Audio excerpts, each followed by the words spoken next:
In our previous video, this is, by the way, your stats sensei, Mr. Sensei, we talked about scatter plots and we sketched lines of best fit. It's like, okay, this is our best estimate as to where, eyeballing it, as to where the prediction line should go. Because we noticed that in both cases, that as X increased, Y increased. So it's like, hey, there's a predictive line that we could draw and we wanted to eyeball the line of best fit. Well, there's actually an algorithmic way to do that. And basically, that is called linear regression. This will give us the line of best fit. It's actually a little bit of a pain to do by hand. Unfortunately, we don't have to do that in this class. We'll actually do the calculator. So what is linear regression? Well, it's a fancy way of saying an attempt to model the relationship between two variables by fitting a linear equation to observed data. And this line is often referred to as the line of the best fit. One variable is considered the explanatory variable and the other is considered to be a dependent. In our example, we're going to use X as our explanatory, which was the distance in miles from Atlanta, and our variable was Y, our airfare. Now, you're going to need to enter that data. Hopefully, you still have that in that calculator. Hopefully, this data is still in the calculator. If not, it's on page 246 of your note spiral. And we're going to be referring to that for quite a bit over the next several videos. The algorithm for creating the line of best fit is designed to minimize the sum of overall distances from the predictive line of best fit. All right, so we're going to minimize those distances. In fact, the linear regression model is essentially this y hat. This is because it's a predictive. Beta 0 is our y-intercept. Beta 1 is our slope. X is our x variable, and that's our actual input. And E is the error term, which is how far the actual data point missed our predictive line. In this case, our error would be this distance. And error is a vertical distance from our predictive line. So error is the vertical distance from our predictive line. And if you go, hey, that looks a whole lot like y equals mx plus b, but you put the b first, it's exactly what we do. And quite frankly, if you want to keep it in this way, that's fine. Most statisticians use this or use this, and here's why. Because ultimately, when you go on further into statistics, you can have more and more variables, in which case you would have something with y hat equals beta 0 plus beta 1x plus beta 2x plus ... all the way as far as you wanted to go. For us, we're only going to be working with bivariate. We're not going to use multivariate, all right? So beta 1 is the slope of the regression line. Beta 0 is the value of the y-intercept. These are the actual true population values. They're not the estimates, all right? And like I said, the error term, which has a special name, it's known as the residual, is how far the actual values are from a predictive line. So once again, it's the vertical distance, all right? And the error term is the sum of those vertical distances. Now we're going to minimize that, and as it turns out, the sum of the errors for a regression line is 0. All right, and I put a star by that. That's one of those things that we need to know how to do. So we're going to go ahead and calculate the line of best fit, and when we do, we're going to see that the line of best fit occurs there for our airfare. Now there are a couple things we need to do. First off, and by the way, you should always be doing this. You should always go to you should turn your calculator on first and press mode, and you're going to scroll way down until you get to stat diagnostics. Make sure stat diagnostics is on. All right, make sure it's on. If it's on, you should be good to go. And I'm going to go to second quit. I'm going to go to stat edit. and I'm going to make sure I have all that data entered. That was from page 246. So all that data entered. If you don't have it, there it is. All right. And you can check it by doing L1 and L2 to make sure that it actually matches. So make sure you have all that data entered correctly. Once it's entered correctly, we can go ahead, and at that point, we can run a linear regression. So we're going to, and by the way, this is, some of these button pushing are not exactly obvious, so pay careful attention. So we're going to go to stat, and we're going to go to calc, and I'm going to drop all the way down to 8. Now there's another one you could use, which is 4, which is like in the MX plus B. Here is going to be the way we like to do it for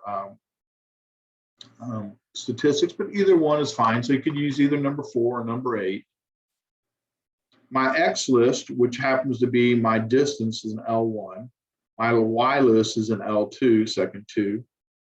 And this is really important, and it's not obvious. You're going to press the alpha button right here, followed by the trace button. You can get a little menu that pops up, and basically it's going to store the equation for you in L1. And you're going to press enter. All right, so it should show up like that.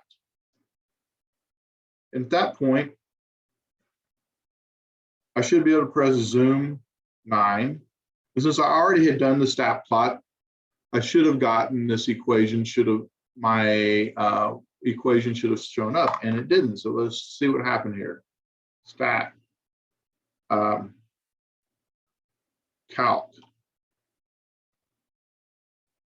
number 8, linear regression, alpha trace, enter. I get all this information. So here, and I should have talked about this. This right here is my y-intercept. That's my A. There's my slope. We'll talk more about this in a later video, but that's my coefficient of determination. And this is my correlation coefficient. It's how strong a linear relationship is. And this, we'll talk about the coefficient of determination later. And I press enter, and I should be able to press zoom 9. There we go. So there goes my line popping across the screen, and you can see that I kind of sketched it out where it belongs right there. Okay. Once again, those directions. Stat calc. This was number 8 on the menu. All right. Make sure that you do the alpha trace part to make sure that that pops up. Okay. So let's do that one last time. I know it's a little boring, but just make sure that we have it. So we entered our data into stat edit. We go to stat calc. And by the way, you know what? I'm assuming that you have your stat plot on. Number 8, L1, L2. So that's where my data is. Alpha trace. Enter. We get our y-intercept, we get our slope. Then we're going to press zoom 9, and there's my graph. If the graph did not appear, make sure your stat plot is on for L1. All right, so the next thing we're going to do real quickly is we're going to analyze scatter plot. And if you need to analyze a scatter plot, probably the easiest thing to do is draw a 45-degree line through the origin. And that's what I have here. So I have a scatter plot. We can definitely see an explanatory, we can definitely see a relationship. It's kind of wide, but you're like, gosh, you didn't hit many points. It's like, no, I just want to draw a 45 line.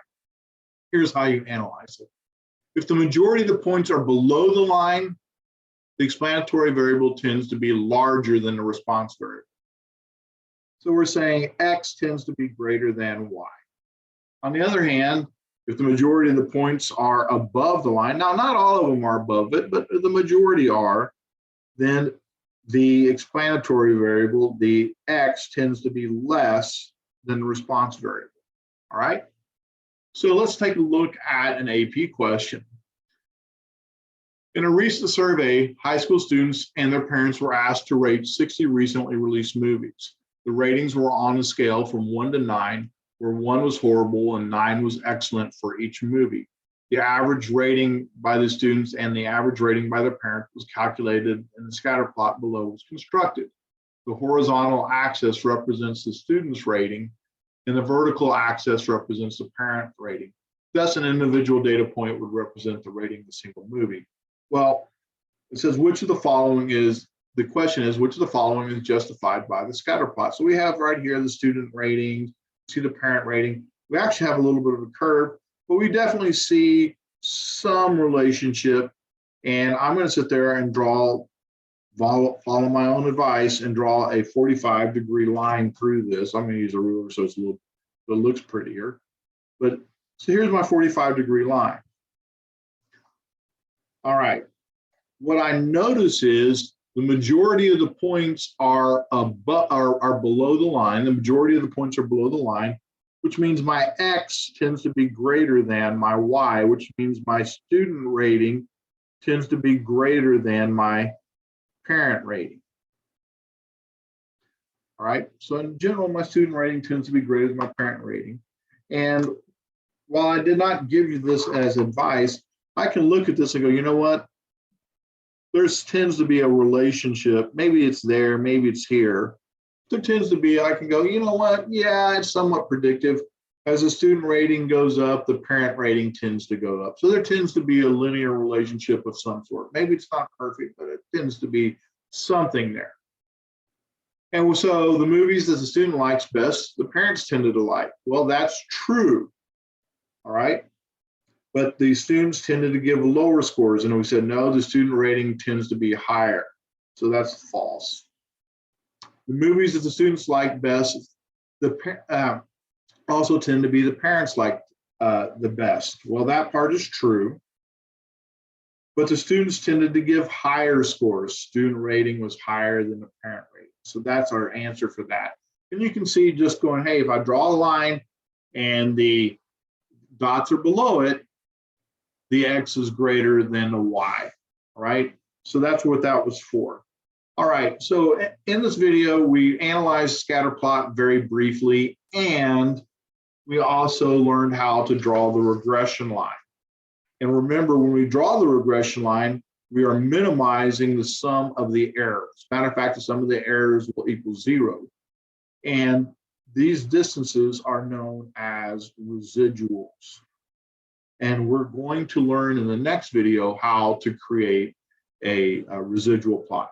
Hope you'll join me for the next video. This is your Stats Sensei, and I will see you in the next one.